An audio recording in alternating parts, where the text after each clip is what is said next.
কারণ এটা তাদের মানসিক সমস্যা।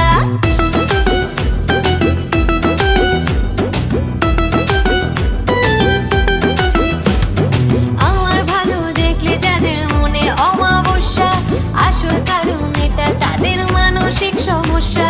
সুস্থ হয়ে উঠিস তোরা এই কামনাই করি, ওরে দুষ্ট লোকের সাথে আমার বরাবরই আরি।